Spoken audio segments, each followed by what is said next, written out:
जय श्री कृष्णा। राधे राधे। भगतजनों, आज हम सब श्रीमद् भगवद गीता के चौथे अध्याय का महात्म्य सुनेंगे। सर्वप्रथम भगवान का सुमरण करते हुए सब बोलिए, ओम श्री राधा कृष्णाभ्याम नमो नमः। श्री लक्ष्मी नारायण भगवान की जय। भगवान शंकर माता पार्वती की जय। यह कथा आप सब पद्म पुराण से सुन रहे हैं। श्री भगवान कहते हैं, हे प्रिय, अब मैं चौथे अध्याय का महात्म्य तुमसे बतलाता हूँ। सुनो। भागीरथी के तट पर वाराणसी अर्थात बनारस नाम की एक पुरी है। वहां विश्वनाथ जी के मंदिर में भरत नाम के योगनिष्ठ महात्मा रहते थे, जो प्रतिदिन आत्मचिंतन में तत्पर होकर आनंद पूर्वक गीता के चतुर्थ अध्याय का पाठ किया करते थे। उसके अभ्यास से उनका अंतःकरण निर्मल हो गया था। वे शीत उष्ण आदि द्वंद्वों से कभी व्यथित नहीं होते थे। एक समय की बात है, वे तपोधन नगर की सीमा में स्थित देवताओं का दर्शन करने की इच्छा से भ्रमण करते हुए नगर से बाहर निकल गए। वहां बेर के 2 वृक्ष खड़े थे। उन्हीं की जड़ में वे विश्राम करने लगे। एक वृक्ष की जड़ में उन्होंने अपना मस्तक रखा था और दूसरे वृक्ष के मूल में उनका एक पैर टिका हुआ था। थोड़ी देर के बाद जब वे तपस्वी चले गए, तब बेर के वे दोनों वृक्ष 5 ही 6 दिनों के भीतर सूख गए। उनमें पत्ते और डालियां भी नहीं रह गई। तत्पश्चात वे दोनों वृक्ष कहीं ब्राह्मणों के पवित्र गृह में 2 कन्याओं के रूप में उत्पन्न हुए। वे दोनों कन्याएं जब बढ़कर 7 वर्ष की हो गई, तब एक दिन उन्होंने दूर देशों से घूमकर आते हुए भरत मुनि को देखा। उन्हें देखते ही वे दोनों कन्याएं उनके चरणों में पड़ गई और मीठी वाणी से उन्हें बोली, हे मुने, आपकी ही कृपा से हम दोनों का उद्धार हुआ है। हमने बेर की योनि को त्याग कर मानव शरीर प्राप्त किया है। उनके इस प्रकार कहने पर मुनि को बड़ा विस्मय हुआ। उन्होंने पूछा, पुत्रियों, मैंने कब और किस साधन से तुम्हें मुक्त किया था? साथ ही यह भी बताओ कि तुम्हारे बेर के वृक्ष होने में क्या कारण था, क्योंकि इस विषय में मुझे कुछ भी ज्ञात नहीं है।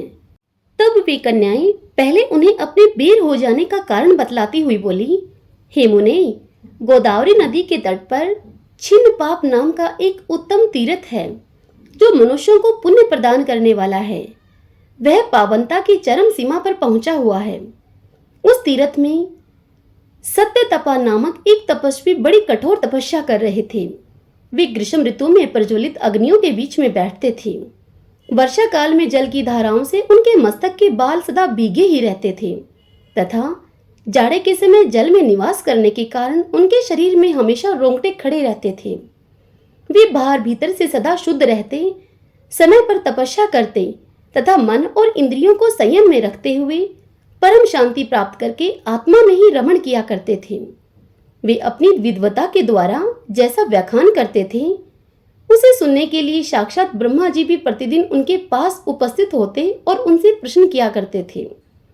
ब्रह्मा जी के साथ उनका संकोच नहीं रह गया था, अतः उनके आने पर भी वे सदा तपस्या में मगन रहते थे। परमात्मा के ध्यान में निरंतर संलग्न रहने के कारण उनकी तपस्या सदा बढ़ती रहती थी।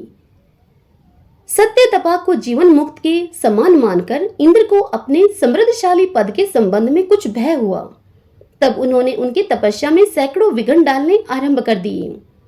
अप्सराओं के समुदाय से हम दोनों को बुलवाकर इंद्र ने इस प्रकार आदेश दिया कि तुम दोनों उस तपस्वी की तपस्या में विघ्न डालो, जो मुझे इंद्र पद से हटाकर स्वयं स्वर्ग का राज्य भोगना चाहता है। इंद्र का यह आदेश पाकर हम दोनों उनके सामने से चलकर गोदावरी के तीर पर, जहां वे मुनि तपस्या करते थे, वहीं पर आई। वहां मंद और गंभीर स्वर से बजते हुए मृदंग और मधुर वेणुनाद के साथ हम दोनों ने अन्य अप्सराओं के सहित मधुर स्वर में वहां गाना आरंभ किया। इतना ही नहीं, उन योगी महात्माओं को वश में करने के लिए हम लोग स्वर, ताल और लय के साथ नृत्य भी करने लगी। बीच बीच में जरा जरा सा आंचल खिसकने पर उन्हें हमारी छाती भी दिख जाती थी। हम दोनों की उन्मत्त गति काम भाव का उद्दीपन करने लगी थी, किंतु उसने उन निर्विकार चित्त वाले महात्मा के मन में क्रोध का संचार कर दिया। तब उन्होंने हाथ में जल लेकर और उस जल को छोड़कर हमें क्रोध पूर्वक श्राप दिया। अरे, तुम दोनों गंगा जी के तट पर बेर के वृक्ष हो जाओ। यह सुनकर हम लोगों ने बड़ी विनय के साथ उनसे कहा, हे महात्मन, हम दोनों पराधीन थी, अतः हमारे द्वारा जो दुष्कर्म बन गया है उसे आप क्षमा करें। इस प्रकार कहकर हमने मुनि को प्रसन्न कर लिया। तब उन पवित्र चित्त वाले मुनि ने हमारे शापों उद्धार की अवधि निश्चित करते हुए हमसे कहा, भरत मुनि के आने तक ही तुम पर यह श्राप लागू होगा। उसके बाद तुम लोगों का मृत्यु लोक में जन्म होगा और पूर्व जन्म की स्मृति तुम्हें बनी रहेगी।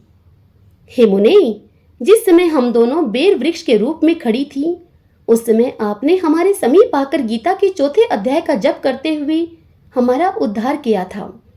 अतः हम आपको प्रणाम करती हैं।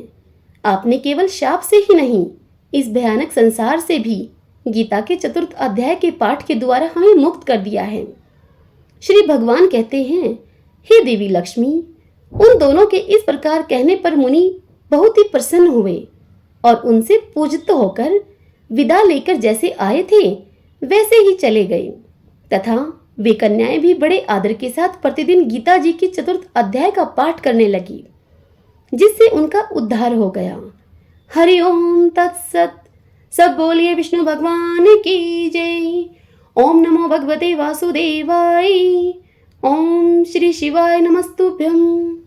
भगतजनों, यदि यह कथाएं आपको अच्छी लगती हैं, मेरे द्वारा सुनना आपको पसंद आता है, आपके लिए उपयोगी रहती हैं, तो आप इन वीडियोस को लाइक करें और कमेंट बॉक्स में जय श्री कृष्णा राधे राधे लिखें। जय श्री कृष्णा राधे राधे।